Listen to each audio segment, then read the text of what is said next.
So we ready to get started? I come with guns a-blazing today. That's how I think of it. I'm waiting for Ray to argue with me, but we'll see. So when I'll start like this, when we talked about Leon and Emma's first encounter, my reaction, perhaps integrating it with stuff that was to come later because I had read the book before, and perhaps from reactions to the nature of their interaction even then, was that this was no more real than any of her other romantic encounters. And I know, Grace, you shared that perspective, but I was sort of persuaded that, okay, maybe there's a little more reality to this one, and it's something akin to love. And I now don't think that's true at all. I think what I said at the time, what I conceded at the time, was that they were united by mutual yearning. But I'm not sure the yearning is any better than anything else, than any other characteristic in that novel. In the novel, it just happens to be what unites them is this kind of false and phony belief or desire to believe that there's something beyond the prosaic, dull, tedious, everyday. But they have to lie to themselves to believe that. And that's what becomes really clear in this section, is the self-deception and phoniness that goes on to try to convince yourself of that.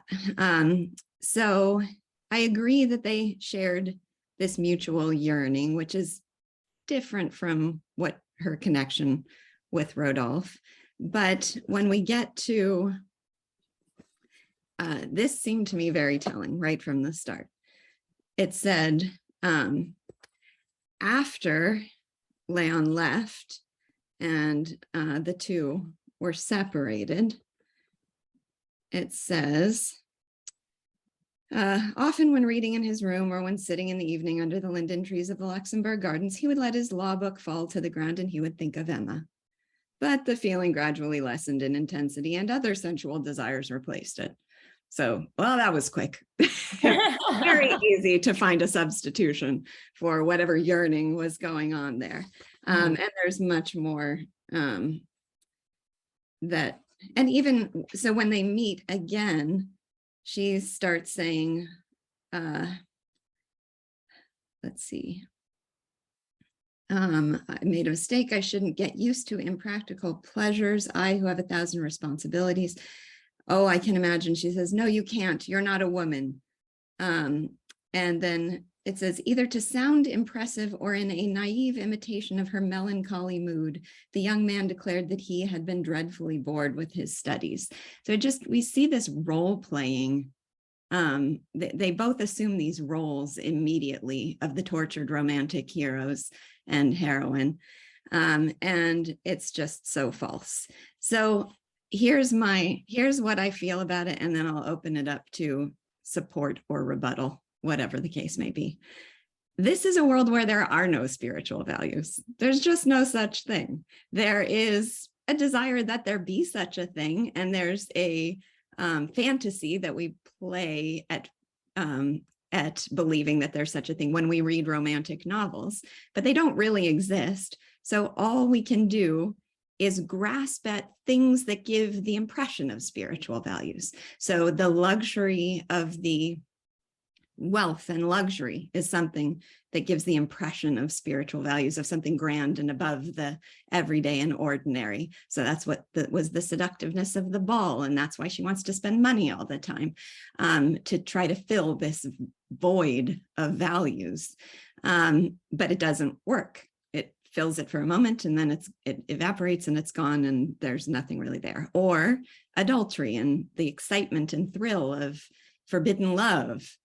But that doesn't last very long either. So it's a vain effort to chase. Is it like you're always chasing? The people who have that yearning are chasing something that is, it's that thing on the horizon. It only appears like it will satisfy that yearning, but then once you get it in your hand, it quickly gets boring. Man, I think one of the most cynical lines in the whole book was that line in this section about their adulterous affair quickly becoming as dull as marriage. Yeah. Okay, so there's a lot more to say about it, but I'll shut up for now. And I see Ray has something to say. Yes, for once I have something to add. I'm going to broadly agree with that, and like, I mean, this section, like, when they try to properly start the affair, it's like, yeah, like that's nothing but phoniness. Well, it's a huge chunk of phoniness. Yeah. Like it's. I remember saying before that I described this book as being like sitting in the sun because of just all the beautiful details. I actually want to retract that. It's more like being in a sauna surrounded by vapors. Like there's just this feeling of unreality and falsity and pretension. It's not like sitting out in the sun seeing every sparkling detail. Yeah. It's like opium fumes. Yeah. But just as intoxicating, but you know. Anyway, so that changed in my mind. But one thing I will say is there's a bit of a mixture of things, of the way the way it was in the first phase, before he left for Paris. There was a lot more authenticity there, of like, yeah, like they aren't deep valuers, and you know that's sort of the basis of love, is you have deep values in common that you pursue. This is not a world where you have values. You know, you don't go and pursue the things that you want.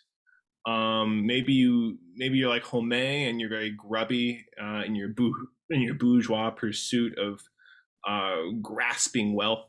That's the most you get in terms of values, but you don't get anything higher than that. Like you said, like this is a world without spiritual values. Yeah.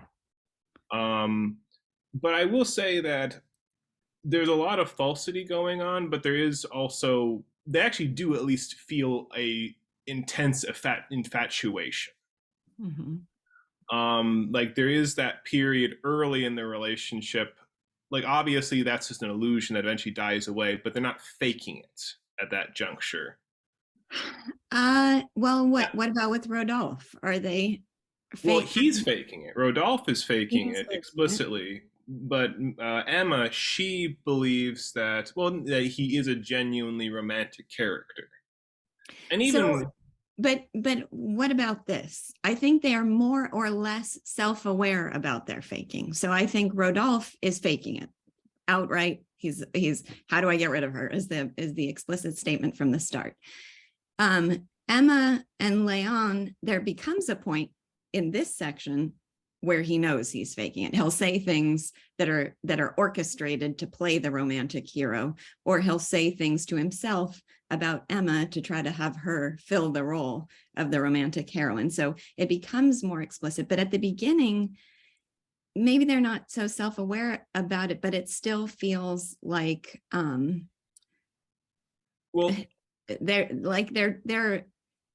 isn't a lot of ground for connection, except that, oh, you will fit the image of the person that I'm looking for, of the person that I've the narrative that I've woven in my head.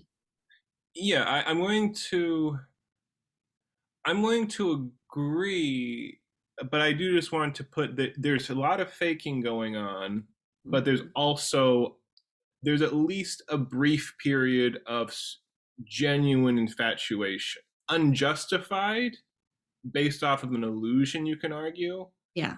But there is like a real feeling. I mean, even Rudolph, you know, like he does actually get something out of the relationship. It's not pure play acting. It's sort of, I guess sort of I want to imagine sort of as a spectrum here of real romantic love. Well, this is spectrum's probably the wrong way of thinking of it, but there's the one perspective that, oh, a lot of people would never fall in love if they never heard of love. That it's all play acting. It's all pretense. And Flaubert isn't that bad. Like Flaubert does see, no, there is a real tenderness, sweetness, something beautiful where it's like, yeah, you row out to the island together and you feel like nature has become beautiful for the first time for you. Yeah, but it's mostly like sensual, physical, lustful attraction, because there's so many scenes, we can come to them as we discuss this section, where nature becomes beautiful because you're in the like Yeah, the in, gratification of your desires. It was yeah, experienced. yeah. Yeah, And that's all that lends nature beauty. It doesn't have, that was one of the things that stressed to me, the total void of spiritual values, is that nature is never beautiful in and of itself. You can't go into nature and experience the elevating spiritual beauty of nature.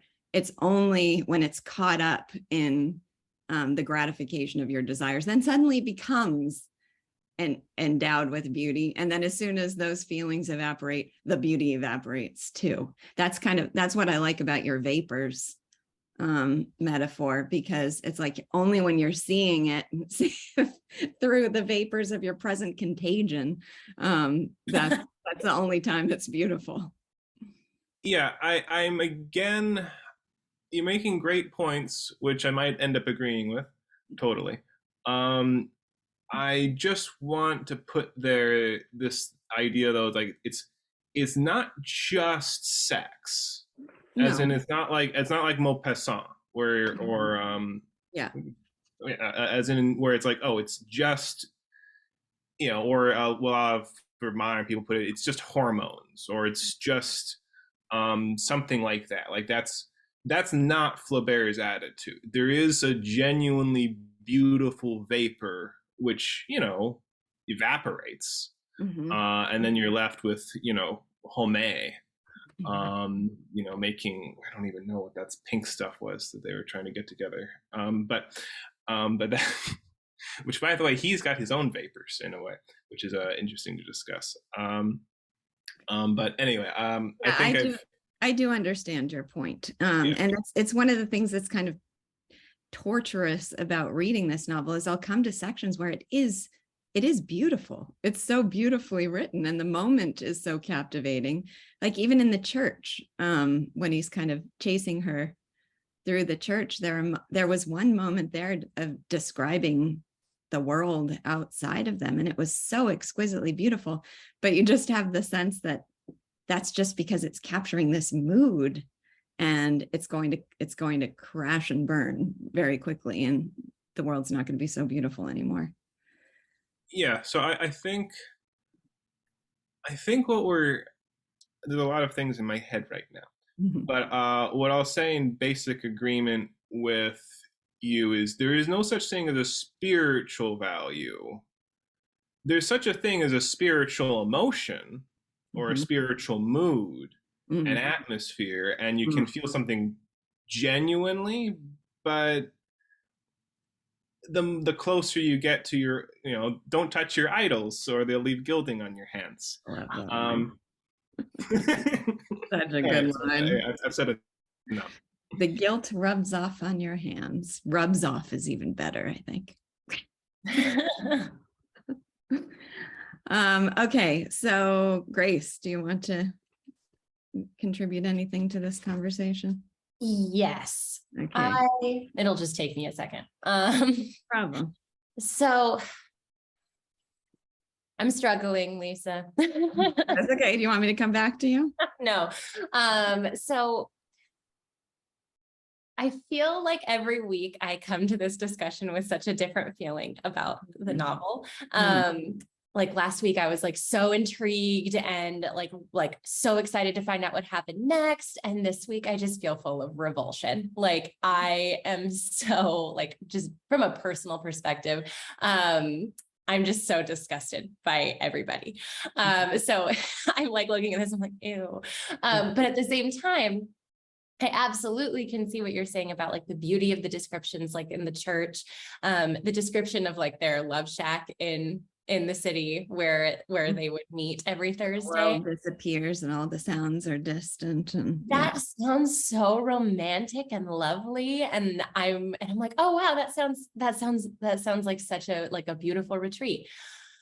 but what are you doing? The whole time? It's just so clear to me, at least, that like it is this, just another self-deception of Emma's, where she is thinking that like, oh, this is the answer now. And I'm like, okay, just like I felt with Charles, like, I have to watch you screw up this guy's leg. Now I'm like, okay, Emma, I have to watch you screw up your life even more. And in some ways, I feel like in this section, and maybe this is a connection that doesn't exist, but I feel like she starts to become more like Rodolphe towards the end of this section, where she starts to have those. So I wish I could remember the line exactly, but she starts to have those same kind of like, now how do I get rid of him sort of vibes going on, even though it's not like explicit in her head. She starts to kind of have that same she becomes the one in charge. Exactly, that's it. Yeah, she becomes the one who's kind of like orchestrating the affair, and Leon kind of becomes the one who is, I think, taking the more traditionally feminine role in the affair, where he's kind of like, I don't know, being pulled along by her. He is her mistress. Yeah. So I see, Emma screwing up her life some more. And I feel like I'm cringing watching that. Like I was cringing watching Charles mess up the leg surgery. And I also feel like I'm seeing her become more like Rodolphe, which we all know how I feel about Rodolphe. Yeah. And so I'm coming into this discussion just being like, gross. Yeah, gross. So obviously, because this was different, well, it was different for you and me reading it, but the same in terms of the basic approach of the group. We're treating it as if we're reading it for the first time, right? So I had to take that perspective. So I couldn't kind of leap ahead and say, why do I even like reading this novel? And why was I so taken by it and captivated by it?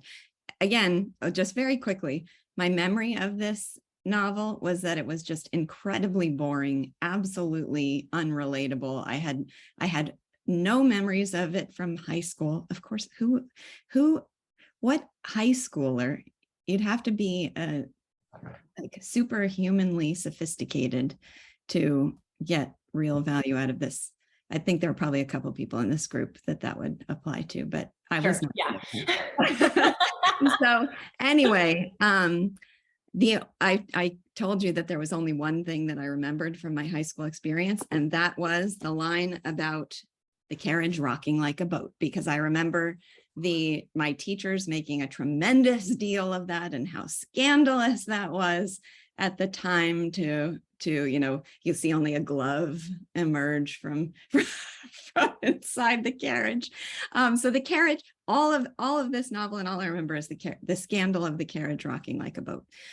So, which sounds like what a high schooler would remember. That took me a second, and I felt dumb after it took me a second. I was like, oh, gotta be a little evasive about this.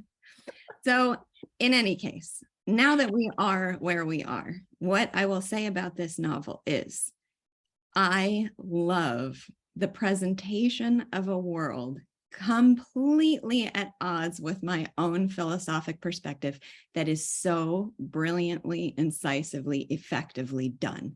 So if I want to inhabit the mind for a time of somebody who regards life as profoundly dull and tedious and like burdensomely dull, and just sees this people like the kind of more sophisticated natures thrashing against this in this vain attempt to grope at anything that will give their life meaning. That's a horrible view of life, but people hold that view of life. And boy, I understand what that view of life looks like from having read this novel and feels like. And it's so, and I just kind of revel over the brilliance of the presentation of that perspective. So that's what I got from this novel fundamentally. Yeah, absolutely. I want to just jump in and say, like, as grossed out as I am by a lot of what's going on, I feel exactly the same way. I am equally as taken with this novel, and I think for the same reasons. I've never had an experience like this reading a novel, because when I was assigned works like this in school, I just didn't read them. So yeah. I've never given myself the opportunity to have an experience like this. Yeah. Lisa, can I ask you to comment on, I love how he injects these reality checks every so often.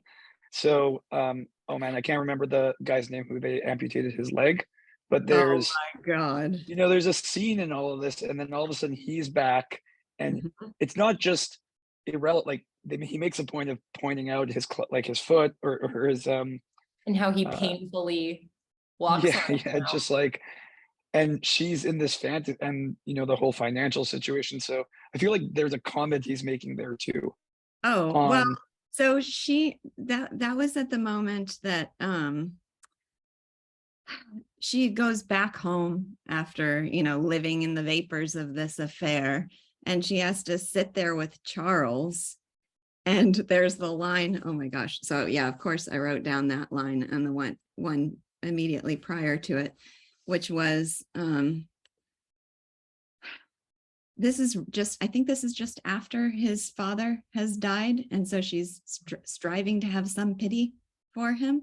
And it says, Bovary did not budge after the table had been cleared, nor did Emma. And as she looked at him, the monotony of the sight banished little by little all the pity in her heart. He seemed so weak and puny to her, a non-entity, in short, a contemptible man in every respect. So this is her being thrust back into the reality of the empty tediousness of real life, and the total and the fact that she's married to someone she regards as a non-entity. But then this line rivals the guilt on their hands. He seemed unaware of all the humiliation there was for him in the mere presence of this man who stood there like a living reproach to his incurable ineptness. Oh, what a line. What a line. Ouch. Oh yeah. All right. Let's see. John, I think John wanted to say something. I'm sorry. You've put your hand down. I don't know if you still have something to say. I did not hear, my microphone wasn't working. I didn't hear what you said in the beginning, but okay. Picking up on what's been said,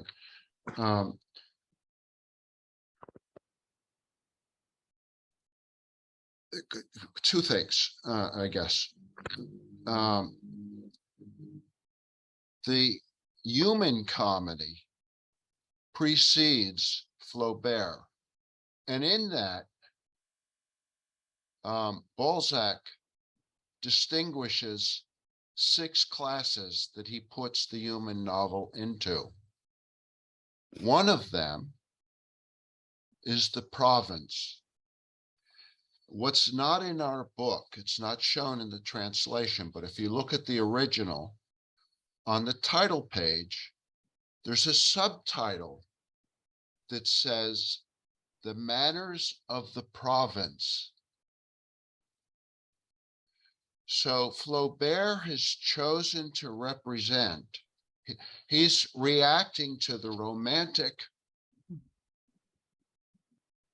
precedent in art, exemplified unbelievably in Balzac writing the human comedy. And he's chosen to address just 1/6 of what Balzac does, because he associates with the province the bourgeois mentality that he so hates.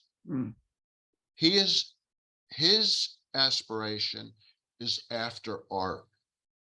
No one in the one who comes closest to understanding art is Binet. He's the one who goes after making his carvings of rings day after day, like Flaubert does. So let me see if I understand what you're saying. And I think I agree with the point that in this novel, Flaubert is taking on the romantic view of life that's presented in art. And he's showing us what life really looks like in the form of Homais and Emma and Charles. And, you know, this is what ordinary life looks like. He's showing you what a section of life, Sure. what real From people. his perspective, this is what, for the perspective of this novel, this is what's important. The romantic view of life, the reality of the prosaicness of it, and then the vain attempts at imitating this romantic view of life and what that actually looks like. Maybe that's not exactly the same. You're trying to read a summary of what the book is about. There's a gap. Life has a range. You can live it poorly. You can live it very well, very, very well, very wisely. Let me put it that way, very wisely. And there's a range in art that is lesser art and the very great art, like what we're reading. There's a hiatus between the two.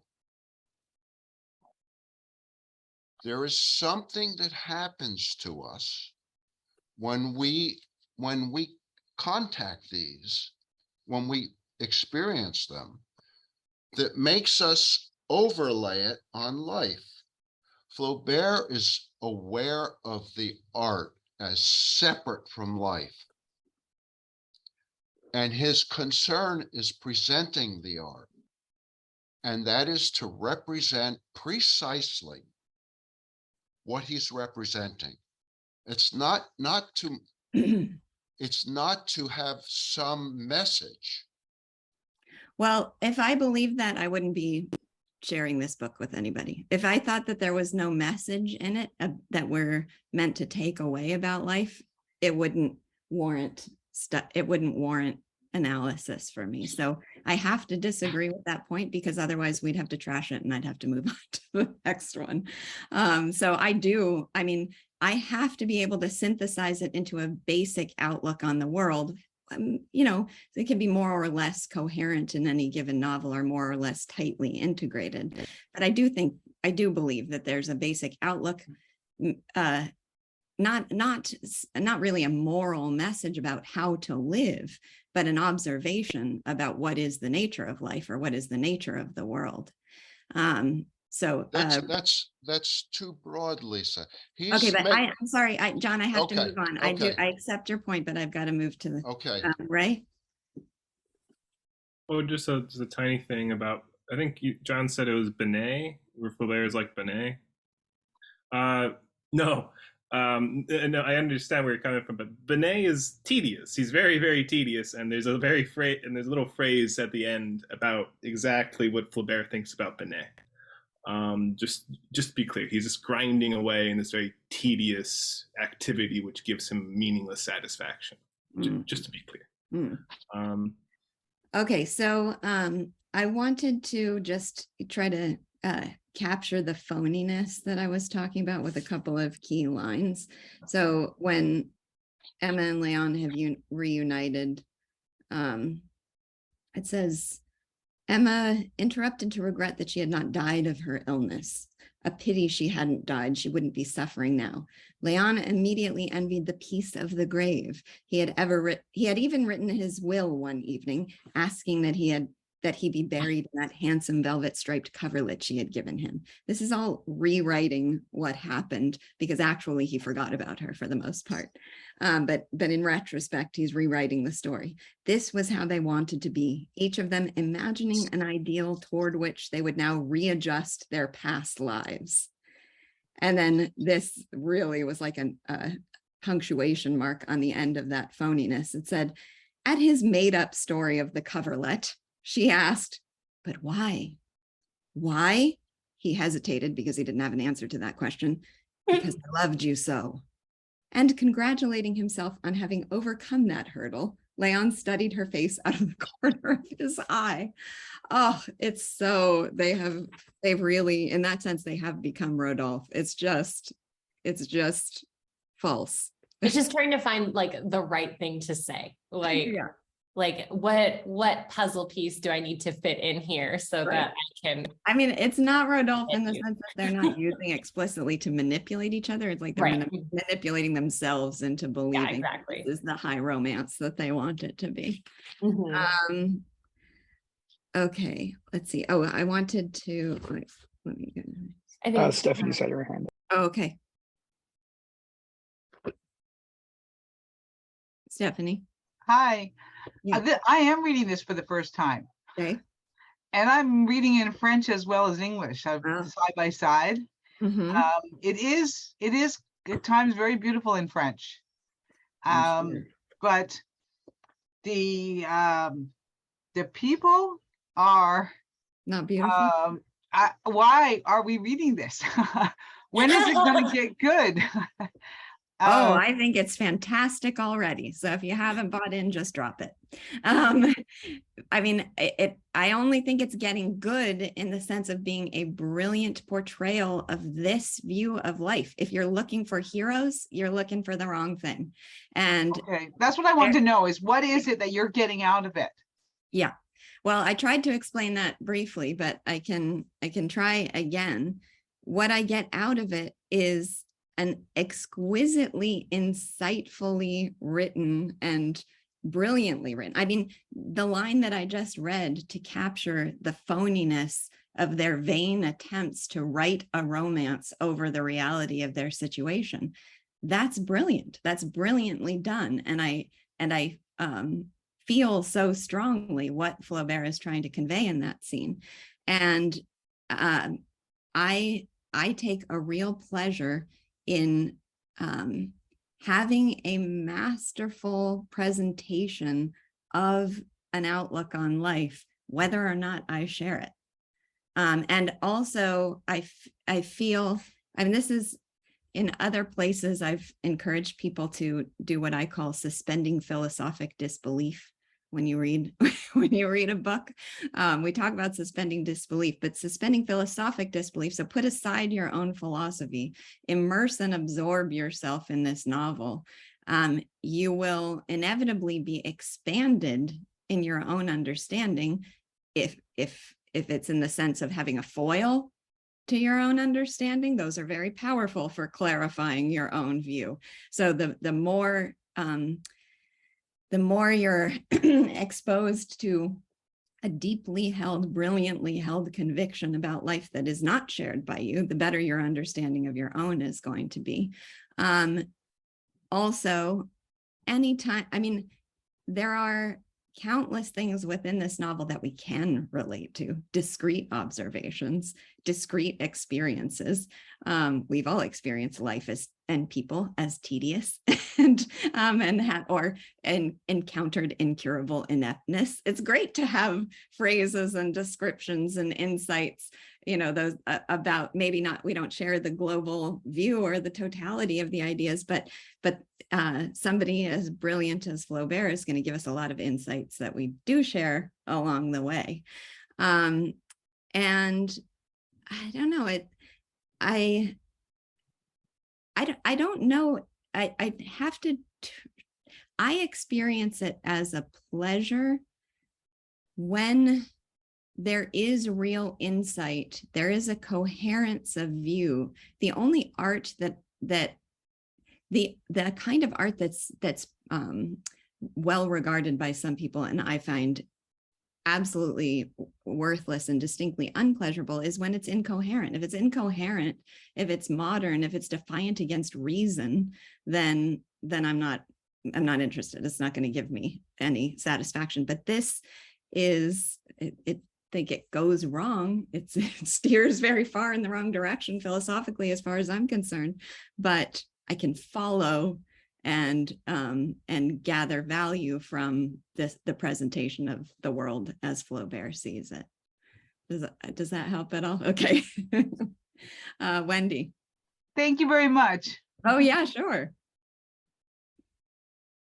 Oh, Sorry, I think my son did something weird with the background. I have no idea what's happening or how to fix it. So maybe Okay. I'll just turn that off. We have a ghost like Wendy. I know. Okay. So I put a quote in the chat. Just something else that I have appreciated in reading this is some of the humor in it. It just makes me laugh out loud. And the whole scene in the church, and where he points, this is the, you know, the circumference, and it's, the bell isn't even there. If I understand this right, it's just like this, you know, he's pointing to this, and then the whole just muted thing from Leon, let's leave. He's like, Leon does not want a tour of the church right now. right. Not what I'm That's thinking not what about. he's there for. Right. So that, and then again, we have, when she comes back from this first encounter, then we have this whole scene with the pharmacist freaking out about, you know, that his, Oh that my God. the hand has been touched, and this is so important. And so anyway, I've got to read appreciate that line since you Okay. mentioned it. Okay, so That was so funny. I laughed out loud at that too. it is amazing. Okay, so first of all, we're just kind of immersed in the argument and the scolding that he's giving to him, and you know, it goes on and on and on, and so we have to wait for the punchline. It says, Monsieur Homais, once and for all, Emma said, do you have something to tell me? Ah yes, madame, your father-in-law is dead. Actually, Charles's father had suddenly died 2 nights before of an attack of apoplexy as he was finishing his dinner, and Charles had asked Monsieur Homais to reveal the terrible news to Emma gently, being worried about how she might take it. He had pondered the announcement he would make, rounded it out, polished it, made it rhythmic. He was writing one of his articles. Rhythmic, that's the best part. It was to be a masterpiece of discretion and transition, of subtle and delicate phrasing, but anger had swept rhetoric. Oh, that was absolutely hilarious. Considering the rhythm of it is what really drives The that rhythm home for of the me. announcement that her father-in-law is dead. Oh my God. Ray. Yeah, just in terms of what's to get out of the book, and in specifically this scene that you're talking about of how incredibly you just hearing Homais just dig into this kid for this very understandable mistake, and it's just like, and it's all because his, basically, at least the way I read it, like his vanity was offended because you went into the Carphanum. You know, That's my man's space. Stay out of it. a place so sacred that even that I will actually sweep it out. Like that's just shows that sort of thing. But I just, in terms of the enjoyment, it's just that perfect tedium. Mm-hmm. Just how it's like the characters are boring and awful in. You didn't know you could turn lead into gold, you know. Like that's what this feels like, of, you know, just the way that priest is just coming after them in that trying to, in this perfect, in this like moment of like meant to be like, oh, we're meeting at a cathedral, and you know, she chose that this is a romantic spot or something along those lines, and it's like, and then you just see like, oh yeah, and you're just being harassed by the tour guide. Yeah. Well, so can I add a quick thing in there? Yeah. So I really appreciate that, because all of us have experienced life as tedious. For me, the moment that I think of when you think of the tediousness of society is sitting outside of an athletics class for one of my kids.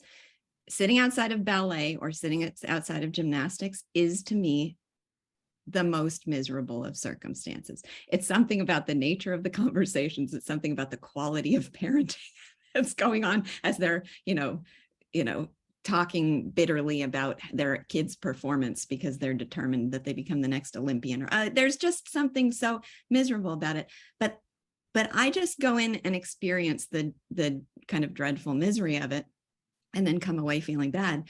But if I had Flaubert to write with perfect insight and distillation exactly what is horrendously tedious about that moment, there's a satisfaction. There's like you're experiences in life and your emotions are rendered suddenly visible and tangible to you in a way that you say, aha, yes, yes, yes, that's what I mean when I describe that experience. So to the extent that we do relate to the observations that he's making, he has made them so perfectly and distilled them so finely that it's that there's that line that I love from Elizabeth Drew where she says of poetry that it takes what we dimly and dumbly feel and makes it tangible and powerful to us. So that's what I feel often reading these scenes is, oh, I know that experience, but you've made it so much, you've taken the essence, you've revealed the essence of that sort of experience. Yeah, and I agree with all of that. I suppose one way I think of it is there are philosophies that are wrong and incorrect, but the thing is they're wrong because they're taking a real aspect of reality and maybe just displacing it too much. Like, when you read like Plato's wrong about things, but you can't come away reading The Republic not feeling this man's a genius. And many other works like that. But one thing I did want to just mention about, because you mentioned modernism, there are certain kind of modernisms after 1950, I sort of stopped paying attention. But I do go as far as like Kafka and Faulkner and not quite James Joyce yet, but I'm working on it. But I do find there, like Beckett also, who's just insane. Like even there, it's like the way that they capture certain mental states and experiences and frustrations, like that's just amazingly perfect. They're turning lead into gold in that same way Flaubert takes tedium and turns it into something just marvelous. I would need a powerful argument. I recall going to a performance called Albee Directs Beckett. It was Albee directing small Beckett plays. One of them was Krapp's Last Tape, and the other was something where he's an acquired taste. Two men are reading at a table and then pounding on the table, and they go back and read the last line. It was utterly incomprehensible and bizarre to me. So if you can persuade me, there's value there. Yeah, Beckett is a difficult one to work up to. I had the experience of reading one of his novels and hating it, and then re-listening to it and finding it mesmerizing. Okay. So that's my experience. But anyway. Joseph, did you want to say something? Yeah, just on the topic of what to get out of this book, something occurred to me that for a long time, without realizing it, I was comparing every novel we would read against something like The Fountainhead or, Hugo even as a backdrop. And, The Fountainhead's very accessible in terms of language, in terms of, it's also just a very intense experience for a lot of us. And what I've started to realize through these discussions and to read with me is they're different. It's not, if you're projecting what you got out of those books onto these ones, you're going to feel a little disappointed in terms of, because the philosophical view is not going to match. And because those were also just profound experiences for a lot of that, it can then make you feel like, oh, something might be wrong with me for not being able to appreciate what's in here. But I think what I'm starting to learn is, no, it's just different. It's a different experience. They're really great at looking at the world in certain ways. There's great lines in it that help you. Guilt rubs off on one's hands, but the line before that too is also great. But the disparagement of those we love. Oops, Kindle just turned off. Love always erodes a bit of the affection. It is just such an interesting way of looking at it, and whether his whole philosophy is good, that's true, and that happens. And you can get these gems because now you're kind of like zooming in on all these different things. And so I'm curious if you have anything to say about that. Is that the right way to look at it? And, help people not, like, if you're subconsciously thinking about The Fountainhead as your standard for all literature, you're going to be... I don't know if this is at all helpful, but the metaphor that comes to mind is like a tapestry. So I feel like something like The Fountainhead is so profoundly stylized and integrated and for many people consonant with their philosophic worldview, or a lot of people here anyway. But there's so many more intricacies to life. There's so many more fibers and details, and there can be a mistake and a temptation to overlook all of those. That can be a danger of having only the fountainhead as your literary source for literary inspiration, is kind of glossing over the nuances of life. I'm not saying that's a flaw. I think some people call that a flaw in the book when they try to describe the characters as one-dimensional or something. I've never agreed with that perspective. I think it's a highly stylized novel that they then mistakenly call one-dimensional. But it is true that it's not the whole of life and existence. So there's so much to be gained from rounding out your literary experience and having all these other perspectives that aren't just focused on this stylized presentation of a particular theme, but are exploring other aspects. A good example you and I spoke about a few months ago was like La La Land as a different kind of love. And yeah, if you try and project Dominique and work onto La La Land, you can feel like there's something missing there. How could they give up on each other? But that's not what that's about. It's about a different experience. Ray? Just a tiny point about what Joseph said. Well, even like you can actually take the Fountainhead as a good example of what other kinds of literature are like, because it's like you just look at Peter Keating and the scenes with him, and you in a sense you could just have a novel just about that, like, or you just have a novel just about like Lee Hunsack, or at least he could make a minor character, or lots of characters are sort of just imagine. You could imagine other novels just about that one aspect, right? Without the positive counterbalance. Yeah. Okay, so a couple other things. One, I wanted to mention in regard to Charles' weak and puny existence as a non-entity. So we had the apricots and we had the horses, and now we have the violets. He's sniffing the violets that she just brought back from her affair to console himself over his father. It's just, you just shake your head. Oh, what a that man. What a fool. Okay. I feel sad. Like when he was sniffing them, I was like, oh. I know. Well, it's interesting to place him in this idea of there being no spiritual values, because in a sense, he's the most earnest valuer there is in this novel, but his values are so superficial and so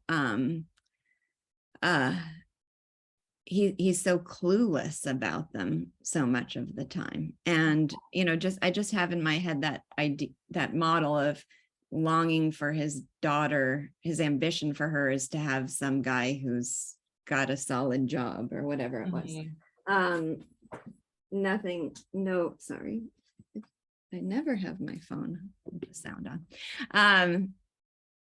So anyway, that's that you can value, but then your values are prosaic and empty and kind of conventional, or you can strive for a greater, grander value, and that's all phony and in vain. Right. Yeah. And there could be a whole separate novel written about Charles. Well, that sounds fun. Can I this is not essential at all, but I did laugh when he was, it was very sad, the scene towards the end of this section where he was trying to comfort Berth because Emma was being Emma. And he was trying to teach her how to read from a medical journal. I know. And then she just wandered off. She just started crying and he was like, oh, honey. He's like, I know. I find them hard to read too. Yeah. Ray? Can I make a quick a question and answer, because I have to go. How long does this go? Till 9:30. Okay, because I gotta go and be employed at Meeting of the Minds with Harry Binswanger. Okay, okay. But this is what you said next week it's not on, but the week after? That's correct. Yep. The next week will be the final discussion. Okay. All right. Okay. Well, great. All I right. think I will come back to hear how you finish Okay. it up. Thanks Thanks, for coming. everybody. Bye. Bye. Okay, Ray. So just on Charles, you're right that he's in a way the only one with like real lasting authentic passion or feeling. I suppose what saves him is he doesn't have a broad enough vision to want more, and he doesn't have a perceptive enough vision to see the realize. problems with what he has. Really. But there is something really beautiful about Charles when you stop smirking. Mhm. And I do think A Simple Heart, which I mentioned more than once, that is a novel from like a Charles perspective, and it really is just like, yeah, there's a little bit of ribbing, but it really is like, oh yeah, this is kind and tender, and it's Pat him on the head and like, oh, that's sweet. no, you don't pat, no, like you would cry, like as in this is a novel. Like I don't cry when I read Madame Bovary or something, but I will say with like A Simple Heart, like yeah, that is genuinely touching. Okay. There. So just want to say that Charles he has a simple heart. A simple heart. In all senses of the word simple. Yes. Yes. Wendy. Ha. Hey, you're normal. All right. Okay. There was something that I found very interesting about the part that you just referred to with Charles, with his dreams about his daughter. Because if you look back at that, at the very end of it, I'm just looking at my Kindle part. It says it would last forever. And then it goes right into Emma was merely pretending to be asleep. While he dozed off at her side, she awoke to other dreams. And that was the first time it occurred to me that for Charles, it's not just that, he's not quick enough. He's not picking up on these things. But I felt like the point was being made that he's kind of living in a fantasy as well. That he is refusing to see and sort of making wanting life to be this, wanting it to mean that. And I think the way Ray describes it fits better for me. It's not that I don't see any self-deception going on in him. I see lack of perception going. Yeah. Okay. I think he just doesn't see. He's sniffing those violets earnestly. He's downing those apricots. Like he just is so oblivious and so clueless. And to him, she's fulfilled all of his needs. Okay. He's completely, he seems But completely I do satisfied. feel like he was comparing both of them, that they're both not really connecting to what's actually Real. happening. Sure. He's certainly not connecting to what's real, but it just seems different that it's not because he's projecting a fantasy on top of it. It's just because he's blind. So he's not connected to what's real because he can't see it. It's right in front of his face and he can't see it. So it's true that but then the question is, does there have to be, like, his love for Emma can last forever. There is something, if you just keep on this really low plane of existence where your values are so simple and so conventional, then you can have that forever. God help you. But it's just, there's no substance to it. There's nothing. It's dull for anybody who has any imagination or spirit to them. Well, and there's a strange thing because we see them both doing that, where they're not really seeing what's real. But then in this story, it's like, okay, so if they did, would something be solved? Would this be good? Is there something in the world then to experience? And I don't think there's anything Charles could discover that would make him not love Emma. It feels like it is real in that sense, that he just he's settled on this, and I don't know. That's a good question. I want to say one thing, and then Joseph, I'll let you speak, but just in terms of the phony narrative imposed on this romance between Leon and Emma, I love that the final words of seduction that are convincing to her are, "It's done in Paris." That's it. That's right. Oh my gosh. That's all the convincing she needed. Oh, that's right. It's done in Paris. Let's go. Let's go. Oh my gosh.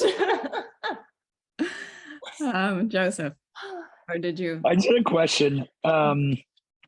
So I was reflecting on Emma's character and how, like, when we first met her, and how there was nothing in the first introduction to her that would have made me suspect she was thinking in this way.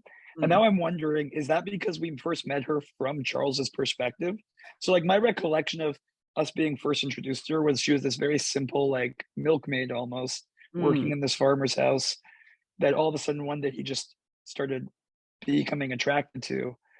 And you didn't get any glimpse that she had these romantic views, but maybe I'm misremembering it. And Well, it could be that, but it could be this, that when she was a young girl on the farm, remember, we keep having these moments where she wants to go back to that. She wants to go back to being a girl on the farm. She wants to go back to being in the convent. She wants to go back to these times when the romantic visions, it is described in retrospect that those romantic visions were there, but they could still be real. They could still be fulfilled. And so she wants to return to this innocent time when she still believed. Now, what I recall from that introduction is she met Charles and she's like, there he is. Okay, so he was the first one to take her out. At that time, her world was so confined that even Charles felt like something like a romantic hero. So I think she thought he was going to give her that. And then what did it take? Their wedding night for her to figure out? Well, the thing that clued me in, like, oh, that's not going to go well, is but like right before they got married, it said that she wanted to have the ceremony at midnight by torchlight. And I was like, oh boy. Oh, that's right. That's right. Yeah. That's what we're dealing with. Okay. Okay. Yeah. That was my first hint. So like right before they got married, I was like, that's not going to go well. That's doomed. Yep. I think that was all there in her, but it's just been these iterations of attempts to fill that and discovering that even adultery has all the banalities of marriage. Yeah. On that, can I share probably my favorite line from this section? It's just a few sentences. Yeah. But I love him, she told herself. Nonetheless, she was not happy, had never been happy. Why then was life so inadequate? Why did she feel this instantaneous decay of the things she relied on? If there existed somewhere a strong and handsome being, a valiant nature imbued with both exaltation and refinement, the heart of a poet in the shape of an angel, a lyre with, or is it lyre? I don't know, with strings of bronze, sounding elegiac, that's another one I don't know, nuptial songs toward the heavens. Why could she not find him? How impossible it seemed. And anyway, nothing was worth looking for. Everything was a lie. Each smile hid a yawn of boredom, each joy a curse, each pleasure its aftermath of disgust, and the best of kisses left on your lips only the unattainable desire for a higher delight. Oh my God. I'm sorry it's so long, but I couldn't stop. No, that was delicious, every word of it. And why can't she find him? Because he's a sail on the horizon. Yep, because the minute she gets closer, he has pores in his skin, and she's like, nope. That's not him. Grace, I just have to say as an aside, that video I sent you of Coco from the Cotswolds when she was 3 and fell in love with Jack was, but I love him. So that I hear Emma's words. I love him. But I love him. Okay. Right. Yeah, One thing about it is, I don't know exactly what point I was trying to respond to, but just this whole point that you guys have been talking about with how characters become more like Rudolph as time goes by, and it's like, which is very perceptive. Very complimentary of whoever coined that. But I feel like this is one of those cases of where, well, one thing that I try to disambiguate when I talk with people is the difference between innocence and naivety, and that's something very much ambiguated in Flaubert. Of like, no, like the more you start off like Charles in a sense, with like real earnest, simple desires, and as you learn more about the world, you become more like Rudolph. At least that's one way you could end up. Maybe you end up more like Homais if you. I was just gonna say maybe you end up like Homais, which is worse. I think that's worse. Because I don't know. At least Rudolph's life is colorful. Homais is, oh god. But anyway. There's pink, right? Jesus, it's just it's the way that man bloviates. It's just, I mean, to be him, you just like to have his voice in your head. That's a nightmare. But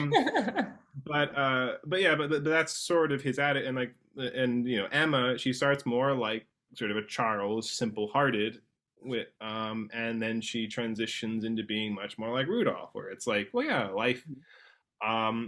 life isn't that way, and you see through it. And let's see, there was one other little aspect about that I wanted to drive home.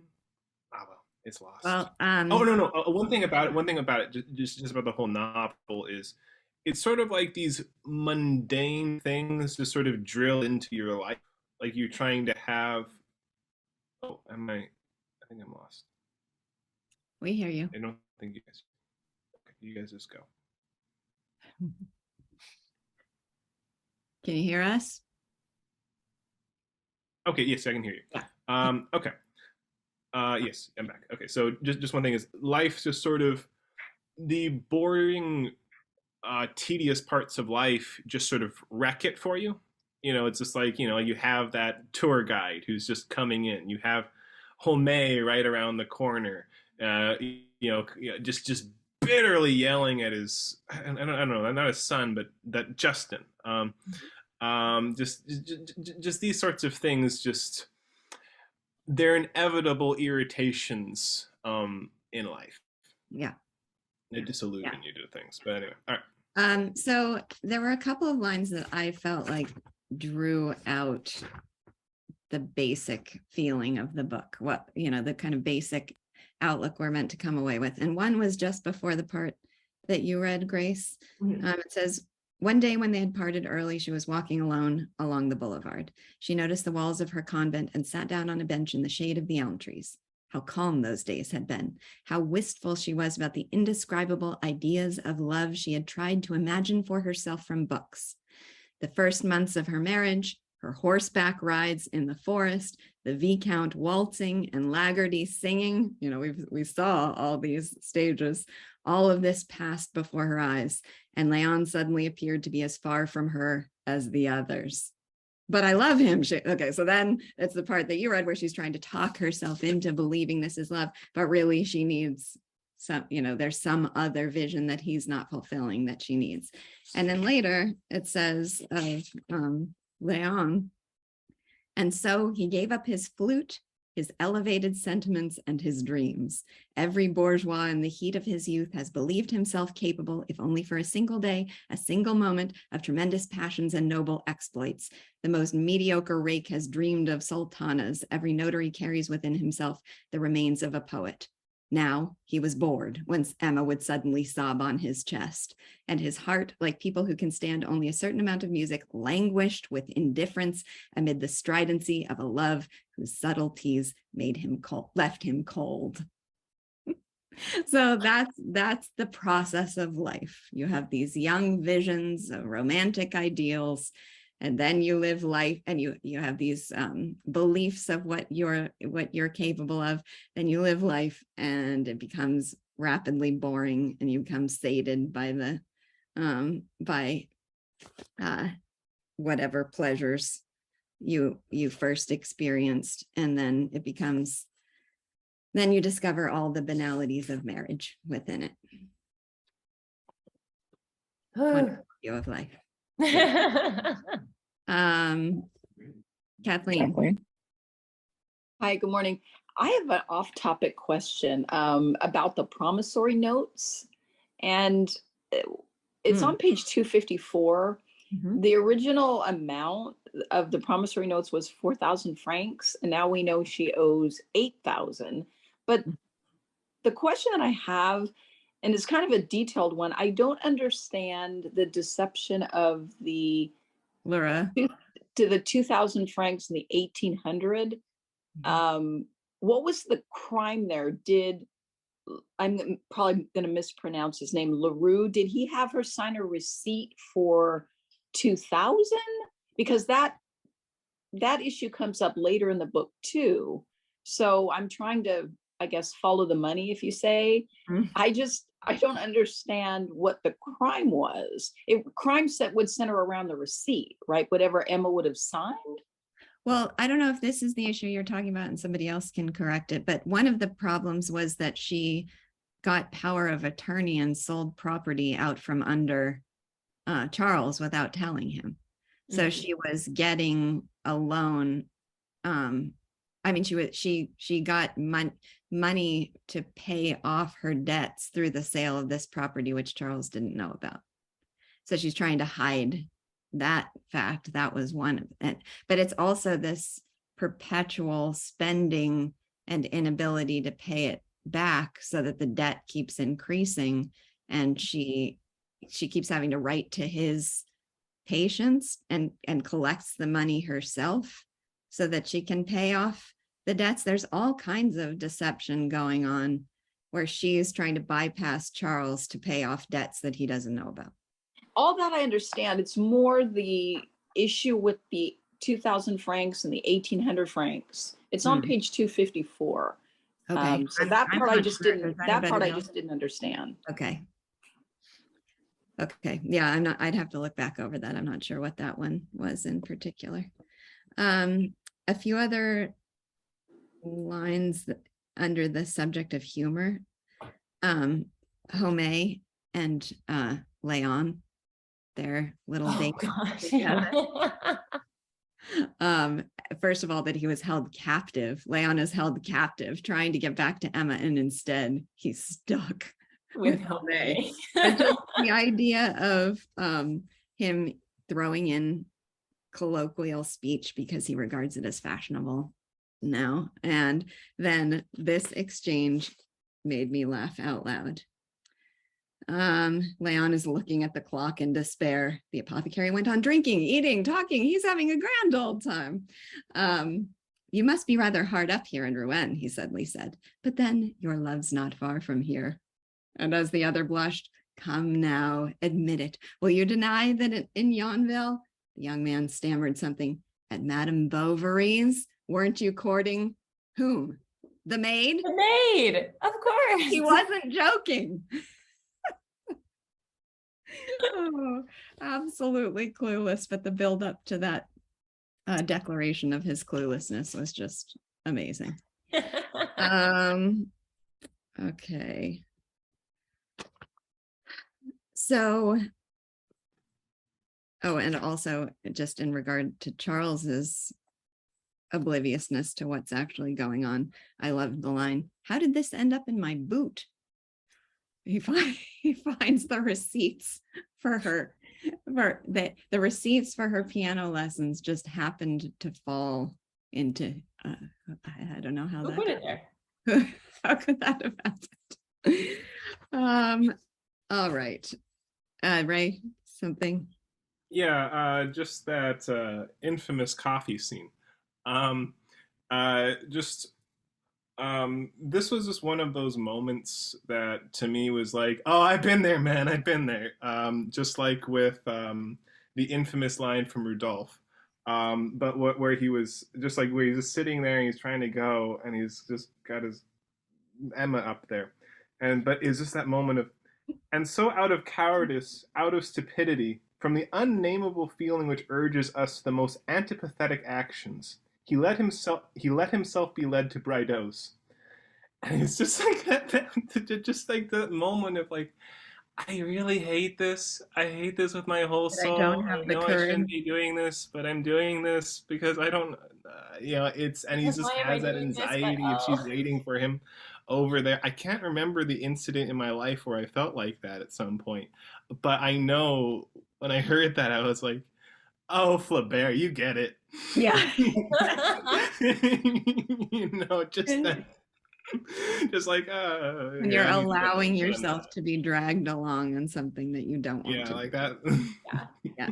That's insane. Okay. Also, I mean, this is connecting with these thematic statements about what happens when you actually try to chase these romantic visions.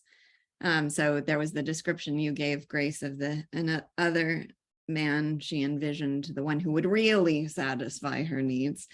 And it says she continued to write love letters, but even as she wrote, she perceived another man, a phantom fabricated from her most ardent memories, her most beautiful literary memories, her strongest desires.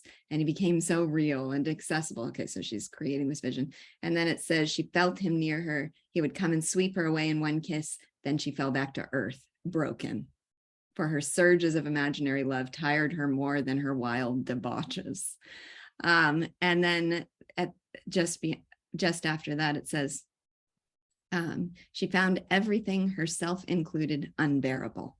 She yearned to escape like a bird, to go somewhere and recapture her youth, somewhere far off in the immaculate expanse of space. And, we were talking about the inability to pursue values, or that there's no pursuit of spiritual values here.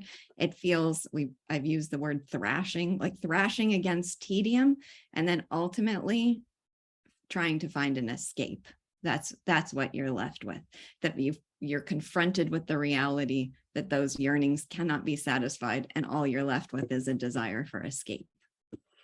So that's what she wants to do now. Fly off like a bird into the expanse of space. Any other? Ray? No, I didn't. I didn't that's have. from before. But yeah, like this. I guess I just find this whole section of just like, okay, we tried a second time, and here it is burning out again. She's seeing a pattern. Yeah. That's and the pattern